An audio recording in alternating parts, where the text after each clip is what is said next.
सिलीगुड़ी में बढ़ते अपराधों के लिए जिम्मेदार कौन? नमस्कार, आप देख रहे हैं खबर समय और मैं आपके साथ रेयांशी। नेपाल, बांग्लादेश और भूटान से घिरा सिलीगुड़ी शहर एक अत्यंत संवेदनशील शहर माना जाता है। ये चिकन नेक का प्रमुख शहर है। ऐसे में इस शहर की सुरक्षा व्यवस्था कुछ विशिष्ट होनी चाहिए। ये न केवल राज्य सरकार की जिम्मेदारी है बल्कि केंद्र सरकार की भी उतनी ही जिम्मेदारी है। सिलीगुड़ी शहर उत्तर पूर्व राज्यों का प्रमुख प्रवेश द्वार भी माना जाता है, अर्थात असम, मेघालय, अरुणाचल प्रदेश आदि पूर्वोत्तर राज्यों में जाने के लिए सिलीगुड़ी से होकर ही जाना होता है। सवाल यह है कि जब ये इतना महत्वपूर्ण शहर है, ऐसे में यहाँ सुरक्षा व्यवस्था कड़ी तो होनी ही चाहिए, परंतु ऐसा है नहीं। जिस तरह से बंगाल और देश के दूसरे राज्यों के शहरों में सुरक्षा व्यवस्था होती है, ठीक उसी तरह की सुरक्षा व्यवस्था यहाँ भी है। स्पेशल कुछ भी नहीं है जिसका फायदा अपराधी उठाते रहते हैं। आपको बता दें कि सिलीगुड़ी में आपराधिक वारदातों को अंजाम देने के बाद अपराधी बॉर्डर पार कर जाते हैं, वो भी बड़े आसानी से। इसीलिए पुलिस को उन तक पहुंचना काफी कठिन हो जाता है। सिलीगुड़ी शहर में पहले तो सीसीटीवी कैमरे ही नहीं थे।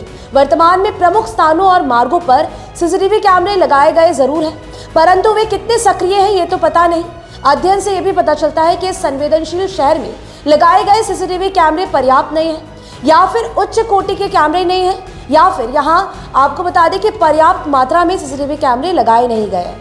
यहाँ कानून एवं व्यवस्था को बनाए रखने में पुलिस को जितना सक्रिय होना चाहिए उतना सक्रिय नहीं है, इसीलिए पुलिस पर भी आरोप लगते रहे हैं। हालांकि इसका एक दूसरा पक्ष ये भी है कि पुलिस के पास बहुत सारी जिम्मेदारियां हैं, लेकिन उसके हिसाब से संसाधन बहुत कम है। पुलिस के खुफिया तंत्र में भी कोई बदलाव नहीं हुआ है। आरोप तो ये भी लगता रहा है कि घटना की सूचना देने के काफी समय बाद पुलिस मौके पर पहुंचती है। पुलिस को लेकर यहाँ राजनीति भी खूब की जाती है। इस स्थिति से उबारने में राज्य सरकार महत्वपूर्ण निर्णय ले सकती है। इसमें केंद्र सरकार भी योगदान दे सकती है।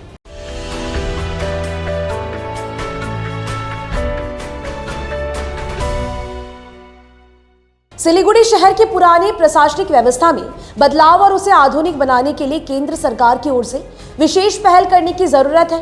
राज्य सरकार को भी चाहिए कि पुलिस को स्वतंत्र रूप से अपना काम करने दे। अगर सिलीगुड़ी मेट्रोपॉलिटन पुलिस को अपना काम करने की पूरी आजादी मिले तो शायद स्थिति में कुछ सुधार हो सके। वर्तमान में सिलीगुड़ी में 3 घटनाएं सुर्खियों में है। एक घटना हिलकार्ड रोड ज्वेलरी शोरूम में डकैती को लेकर है, दूसरी घटना चंपासरी में एटीएम लूट की है और एक अन्य घटना सिलीगुड़ी के नजदीक मैनागुड़ी एटीएम लूट की घटना है। इसके अलावा छोटी छोटी अपराध की कई सारी घटनाएं तो रोजाना ही घटती है। जैसे आज सुबह ही एक घटना सामने आई, चोरी की वारदात हुई है। ऐसा नहीं है कि पुलिस अपराधियों को धर दबोचने के लिए किसी का इंतजार करती है, परंतु जिस तरह के संसाधन चाहिए, कम से कम वर्तमान में इसका अभाव दिखता ही है। Every drop of water counts. SBM Gold's water tank is the most sustainable and durable water storage solution available. Our hashtag Asli Commitment. अपराधियों पर नकेल कसने के लिए सिलीगुड़ी मेट्रोपॉलिटन पुलिस को कमर कसकर तैयार रहना होगा। पुलिस का मनोबल बढ़ाना होगा। शहर में आपराधिक घटना घटने पर राजनीति शुरू हो जाती है और पुलिस महकमा को लपेटने का प्रयास किया जाता है।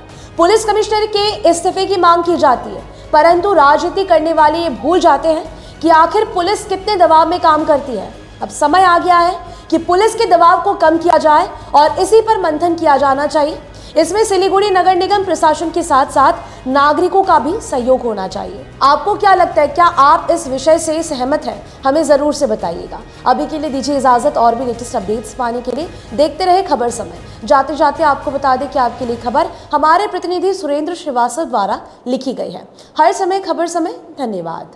Hi, this is Chef Ranveer Brar and I'm here to tell you that also gives me the license to guarantee you brilliance on behalf of IIHM. Join International Institute of Hotel Management.